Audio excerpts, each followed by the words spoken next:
siapa yang bisa jawab cepat nanti dapat hadiah. Padahal semuanya menjawab dengan cepat. Menjawab cepat, yang dapat satu doang. Kan kasihan gitu loh. Nah, hal-hal kayak gini yang perlu mungkin ya kita sharing ke teman-teman.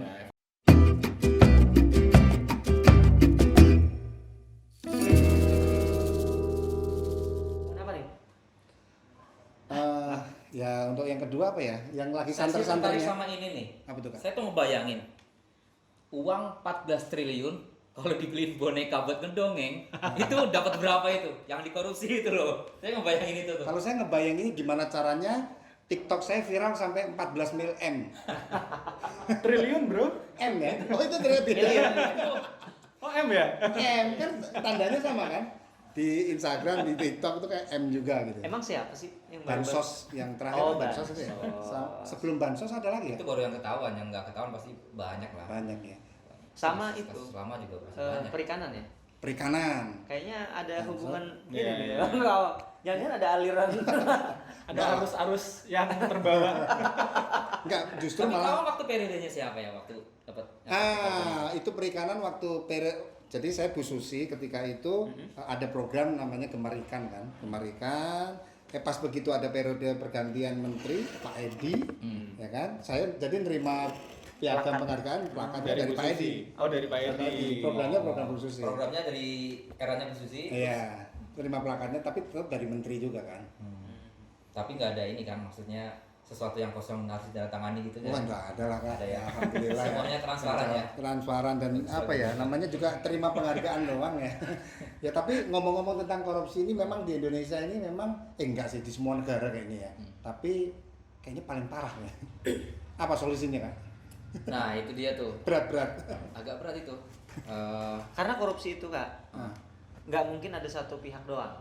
Contoh gini, waktu kita tau lah ya kalau iya kalau pengadaan, waktu pengadaan misalnya gini, saya dulu waktu ngepanitiin sebuah acara aja nih, terus kita mesen makanan ke warung biasa loh, padahal di pinggir jalan, pas sudah selesai misalnya 100 paket makanan, dia nanya, Mas, ini kwitansinya mau kosong apa ditulisin? Iya. Itu udah biasa. Coba misalnya saya nggak ada niat korupsi kan sebenarnya, betul, atau betul. markup dana gitu, tapi ada penawaran gitu, Iya betul. ada peluang. Tapi seringkali di dongeng juga gitu Kak saya. Apa tuh? Ada, jadi di daerah itu tiba-tiba mohon maaf ini kwitansinya mohon ditandatangan, nilainya beda. Tapi kalau itu kan korban. Yang diterima lebih banyak atau yang diterima lebih sedikit? Kan kaget kan kita begitu kan. Ya alhamdulillah masih bisa kaget gitu loh. Tapi itu kan korban. Ya, Kalau ini kan kita jadi punya peluang gitu. Kalau integritas kurang gitu. Nah, Berarti kalau misalkan rakyat bilang, wah ini Pak ini korupsi segala macam, Sebenarnya apa? Jangan-jangan kita sendiri itu mendukung untuk terjadinya perilaku seperti itu walaupun kecil-kecil. Nah, itu kan pengalaman saya tadi. Pernah ada pembayaran seperti itu. Punya pengalaman juga nggak Kak? Ada sih, pengalaman ada, sama Kaujan juga ada. Ada juga. Di salah satu ini lah, nggak usah disebutkan lah, nggak enak. tapi Pernah, Bro. polanya beda loh Kak. Ya. Kalau dulu kan kwitansi kosong. Ini ditulis. Kita seneng. Wow, ditulis. Pas mau tanda tangan berikutnya dipegangin sama dia. Jadi yang dibuka tanda tangannya aja. Aduh. Nah, hal-hal Udah gini-gini. tapi optimis nggak sih kita sebagai pendongeng ya, hal tersebut itu ya kita berharap dan optimis itu bisa kita lawan gitu. Harus optimis Kak, walaupun susah berat tapi pasti ada lah. Gimana Kak? Yang penting ini sesuai fungsi kita lah. Fungsi? Apa namanya? Peran kita lah ya. Peran kita. Mendongeng. Itu dari rumah sih, Bro. Kalau bicara korupsi kan bahasa gampangnya bohong lah sebenarnya. Gitu ya. Ngerasa nggak sih kadang-kadang misalnya ya saya juga pernah ada yang datang ke rumah seseorang yang kita nggak pengen nih ditamuin atau ngobrol sama orangnya, bilang kasih tahu ayah nggak ada gitu lah. Gitu. Sesepele itu sebenarnya bibit nggak sih? Iya sih. Iya kan? Ya sama kayak tadi kwitansi kosong. Itu kan sebenarnya bohong kan? Iya. Jadi sebenarnya korupsi itu adalah pengembangan kebohongan yang dampaknya meluas gitu. Tapi ada yang lebih bahaya lagi nggak? Kalau itu kan kita sadar bahwa kita salah terus nyuruh anak salah. Ada yang nggak sadar, dia ngerasa udah bagus padahal salah. Contohnya gini, dongeng. Orang kan kalau dongeng ke anak kan pasti kan ngerasanya udah bener kan? wih dongeng gitu kan pasti bagus. Ternyata di dalamnya ada nilai-nilai yang mengandung itu. Contohnya nih, misalnya yang banyak dituduh sama orang kan cerita kancil. Kancil ya. itu Indonesia- fenomenal banget tuh. Indonesia ini katanya legend tuh. Iya. Sampai sekarang ini kalau mau dongeng tentang itu kayaknya gimana gitu. Padahal Kak, Nah, tahu gimana? kalau aslinya? sepengetahuan saya ya, padahal sebenarnya bukan cerita kancil itu yang salah. Tapi karena ini budaya tutur, dia berkembang, cerita itu berubah. Terdistorsi ya. Terdistorsi banget. Contohnya gini ya, contoh yang paling sering salah itu adalah cerita kancil dan buaya. Oke. Cerita kancil dan buaya itu terdistorsinya kayak gini. Kancil di sebuah Menyeberang. di pinggir sungai, Oke. terus dia melihat di seberang sungai itu ada Timun. buah favorit dia, atimun gitu kan. Terus dia pengen nyebrang, gimana caranya? Dia lihat buaya, dia tipu buaya dan akhirnya sampai di seberang. Oke. Padahal cerita aslinya nggak gitu. Cerita aslinya itu kancil lagi haus, dia minum ke pinggir sungai. Oke. Nah, pas dia sudah minum, tiba-tiba nggak tahu ada buaya gigit kakinya, dan dia berarti posisinya terancam, bukan pengen sesuatu. Dia mangsa ya. Dia mangsa, dia udah tergigit kakinya, terus ketarik sampai mau masuk ke air, baru dia mikir, gitu. Bukan licik tapi cerdik. Bahasa lainnya juga yang sering salah. Itu berarti kisah sesungguhnya itu dia sudah kena ya? Sudah kena, dia bukan dalam rangka pengen nyari timun, tapi pengen menyelamatkan diri gitu. Itu kenapa cerita kayak gitu bisa terdistorsi kayak gitu? Menurut saya bukan cuma kancil Kak, semua cerita pun juga pasti banyak yang terdistorsi, apalagi cerita-cerita Disney. Sekarang udah soft banget, istilahnya Disney itu kan ceritanya udah halus kan. Iya. Tapi sebetulnya kan kisah-kisahnya juga mengerikan, ada yang mengerikan lah kayak gitu. Nah, saya pikir kita harus mengedukasi masyarakat dong, seperti Kak Ojan tadi sampaikan. Jadi tidak berarti ceritanya itu buruk, artinya bagaimana kita mengadaptasi juga ya Kak? Iya. Boleh Kak? Boleh banget. Jadi kalau yang tadi Kak Ojan sampaikan itu cerita asli, kadang-kadang kan kita punya keraguan ya, cerita asli yang mana, karena banyak versi. Banyak versi, banyak edisi gitu. Kalau saya justru ngelihat perlu kecerdasan orang tua untuk memberikan sentuhan ulang dalam setiap cerita dan pemaknaan ulang. Oke. Gitu lah. Iya. Memang jadinya nggak sederhana karena mesti dikulik dulu. Iya. Gitu, tapi menanggapi pernyataan Kak Ojen, ketika orang melakukan sesuatu yang benar, dianggap benar, niatnya benar, tetapi ternyata ada unsur-unsur yang kurang tepat yang dimasukkan ke dalam pesan itu, kan akhirnya sayang gitu. Sayang. Iya ya. Gitu. Padahal itu kancil itu cerita yang tadi itu sangat resourceful, sangat memberdaya. Jadi orang kalau terancam dia harus cerdas loh. The power of kepepet. Iya, the power of kepepet. Kancil banget tuh. Dan sampai di seberang sungai Kak, nggak ada adegan kancil ngejek buaya. Nggak ada ya. Selesai dia langsung lari terpincang-pincang tapi selamat. Dan Itu kondisinya sekarang ini kan banyak begal, banyak kejahatan. Nah, posisinya kalau kita dalam posisi kancil, Iya. atau Jangan anak-anak polos-polos kita amat gitu. polos amat gitu kan. Iya, betul. Terus kemudian sudah terjadi si anak itu jadi korban, atau misalkan pelecehan seksual dan lain sebagainya kan, Ya, itu kan ya, bahaya kan. kekerasan, pelecehan. Nah itu gitu. anak kan harus melakukan hal cerdik, seperti ya. cerdik kan, Betul. untuk mengingat. Sudah begitu kadang-kadang kemudian diproses malah korbannya yang kemudian masuk penjara, ada juga yang seperti itu.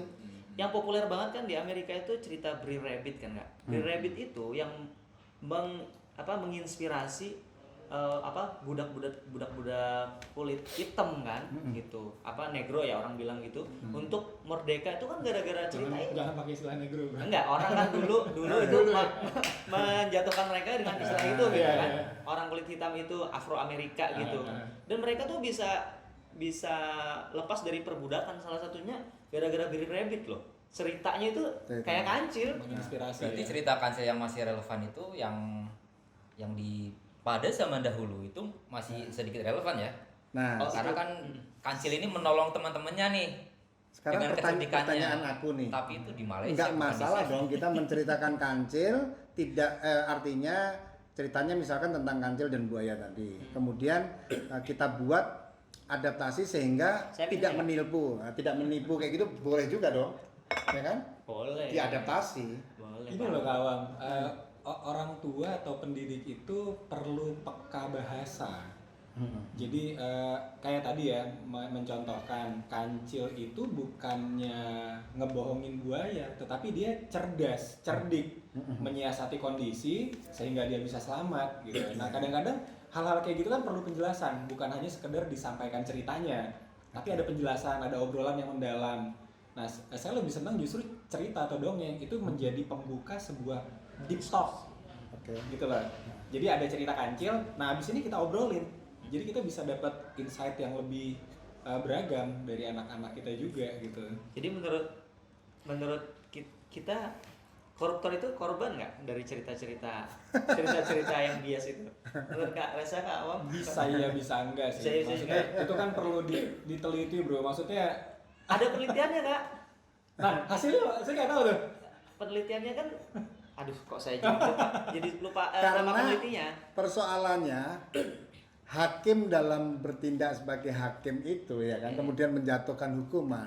Ya kan dia kan membutuhkan data-data yang ya mohon maaf juga ya, belum tentu benar kondisi yang sebenarnya itu kan. Iya. Jadi kalau Kak Ojan pertanyaannya betul, koruptor itu bisa jadi korban atau enggak? Bisa kalau menurut saya. Artinya kalau dia diatur sedemikian rupa sama oknum sehingga dia yang ketarik, Iya, iya. kan bisa.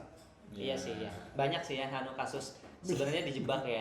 Jebak. Padahal dalam yang paling besar nggak ketangkap gitu ya. kayak gitu. Ya atau bukannya dijebak tetapi ya memposisikan Memposisikan. diri Saya sehingga terjebak. rangkaiannya tidak Iya. Tapi bahaya nggak sih kita ngomong kayak gini nih? ya nggak apa-apa. Nggak apa-apa. Fakta ini Ada tukang bakso lewat nggak?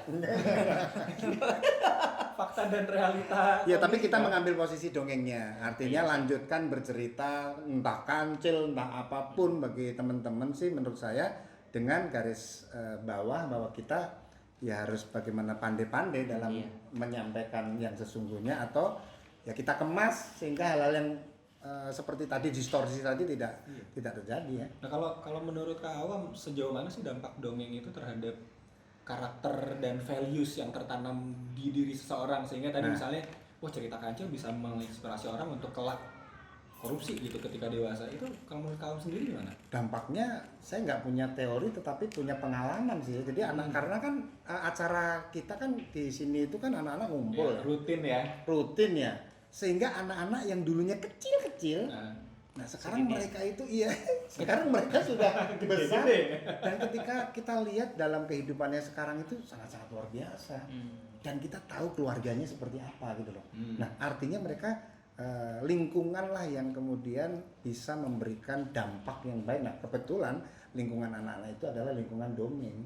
Saya pikir penting banget sih itu bro. Dongeng sebagai pengantar ya Iya. untuk mengkondisikan Betul. lingkungan yang lebih baik. Artinya dia sudah kita pupuk dengan materi-materi, kemudian ya nauzubillah misalkan dia menemui gejala-gejala sosial yang tidak bagus, itu saya yakin bisa kembali lagi.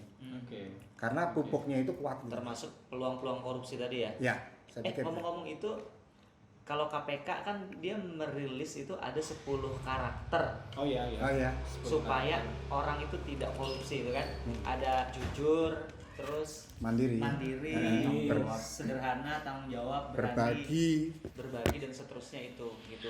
Jadi maksud saya sebenarnya bukan hanya masalah jujur apa enggak juga. Ya, ya. Misalnya banyak tuh kita ngelihat orang koruptor itu kayaknya udah kaya sih. Iya kan? Ya. Dia udah punya harta banyak tapi nggak sederhana gitu. Iya, benar. Dan itu ngaruh loh, Kak. Ngaruh, ya. Cerita rakyat kita itu, cerita rakyat di negara yang tidak lambat berkembangnya itu kan hasil penelitiannya adalah itu biasanya cerita-ceritanya itu cerita-cerita tentang kemewahan, Iya ya. hiburan gitu, tentang kerajaan yang sudah makmur terus tinggal hura-hura. Sementara kalau cerita-cerita di negara yang maju itu biasanya sangat memberdayakan, cerita tentang apa, etos kerja gitu. Jadi kalau kita kan gini, misalnya ada putri raja tersesat di hutan gitu, terus mau diterkam harimau, dia tinggal teriak tiba-tiba ada pangeran datang, selesai masalah. Kalau di sana nggak bisa katanya cerita di situ. Ada putri raja, dia tersesat di hutan mau diterkam singa, dia harus lari dulu, panjat pohon dulu, jatuh, berenang sampai usahanya habis baru ada pertolongan. Oh kirain baru ketangkap sama singa. Baru ketangkap sama aja jadinya. Tangkap buaya ya di air. Berarti PR buat kita nih. PR-nya jadi banyak tuh. Mengangkat cerita-cerita yang tadi kau Jan bilang memberdayakan. Terus mengembalikan cerita-cerita yang terlalu banyak terdistorsi itu. Terus ngasih edukasi ke anak-anak juga, ke orang tua juga banyak banget itu. Gimana caranya? Tapi Lewat jangan- lewat apa? Nulis buku kau sudah. Tapi jangan-jangan kita juga apa? Mungkin pendongeng-pendongeng juga mungkin salah satunya adalah salah satu pelaku. Contohnya gini. Gimana Kak? Contohnya gini. Saya seru nih. Apa namanya? Iya, duduk yang rapi, nanti yang duduk rapi dapat hadiah, saya pengen hadiah, padahal nggak ada hadiahnya. Saya pernah bahas juga itu Kak di IG. Saya pernah itu, ya kan? Iming-iming. Ternyata nggak ada hadiahnya. Nggak ada hadiahnya. Itu benci saya yang kayak gitu itu. Benar. Itu Nah, ada loh Kak seperti itu. Itu satu doang ya gimmick yang kadang-kadang Iya. muncul ya. Siapa yang apa namanya bisa jawab cepat nanti dapat hadiah, padahal semuanya menjawab dengan cepat. Ya. Nah, Menjawab cepat, yang dapat satu doang. Kan kasihan gitu loh. Nah, hal-hal kayak gini yang perlu mungkin ya kita sharing ke teman-teman. Ya, evaluasi. Simple sih sebetulnya, simple gimmick simple, anak-anak juga jadi antusias dengan Jangan gimmick sampai itu. bicara Cuma- integritas, Iya. tapi kita sendiri ketika di panggung melakukan melakukan distorsi hal yang seperti itu. termasuk hadiahnya berupa uang tunai dan itu jadi motivasi utama gitu ya anak itu. Terus itu ditekankan, di-emphasizing banget bahwa nih uang nih sangat berharga, akhirnya Iya. juga keliru juga Itu sih. ngalamin loh Kak Wajan ketika berkegiatan bersama beberapa tokoh masyarakat. Kan Iya. dongeng, games. Kadang-kadang ngenes gitu loh. Kita kan nggak ngeduga. Iya, nggak Anak-anak maju dapat hadiah, begitu maju set lembar biru sama lembar merah ininya. Aduh. Salah mungkin enggak ya, Enggak. tapi kurang tepat ketika itu dihadirkan untuk kegiatan yang bersama anak-anak usia dini gitu loh. Kegiatan edukasi. Atau mungkin Iya. cara memberikannya Kak. Eh, Ngerasa nggak sih misalnya gini, acara santunan misalnya. Hmm. Santunan anak yatim itu kan bukan menyantuni dengan kesantunan kan. Nah. Banyak loh. Santunan itu anak-anak diposisikan kayak sebagai jadi Iya, pelecehin ya. iya. Padahal kan harusnya sangat memberdayakan. Ya. Mereka ditinggikan gitu loh di Betul. acara itu. Kita malah anak tuh kayak terus orang-orang seolah-olah lebih tinggi derajatnya. Iya nggak sih? Kalau saya sih Ada sih, kepengennya ya. kayak Ada kan? Ada kan? Belum lagi ada musik-musik yang bikin nangis. Tapi pernah, Kak. Bayangkan kalau Pernah banget saya Kak. Pernah banget itu maksudnya di sebuah acara itu lalu saya kepengennya itu kan perusahaan ya memang sih ya harus ada dokumentasi kayak gitu. Karena kadang-kadang idealisme kita bertabrakan dengan kepentingan lain Iya. yang ya berbeda gitu loh, kepentingannya beda. Kembali lagi ke korupsi kan. Iya. Kembali lagi ke korupsi. Jadi mudah-mudahan sih ya dengan upaya-upaya di berbagai macam sektor, di berbagai macam profesi ini bisa menjaga Indonesia NKRI sehingga bisa terbebas dari korupsi. Saya pikir obrolannya gitu dulu kali Kak ya. siap. Oke. Jadi Tinggal mungkin solusi paling implementasi. tepat dan bisa semua orang lakukan itu kembalikan kepada diri kita sendiri dulu nih. Kita sebagai pendongeng, Ya. kita ngajarin bohong enggak nih sama anak-anak. Di postingan IG saya pernah saya bilang apa kalimatnya asik deh. Jadilah murid pertama dari Nah. apa yang akan engkau sampaikan. Sadar. Oke, terima kasih. Kok terima kasih.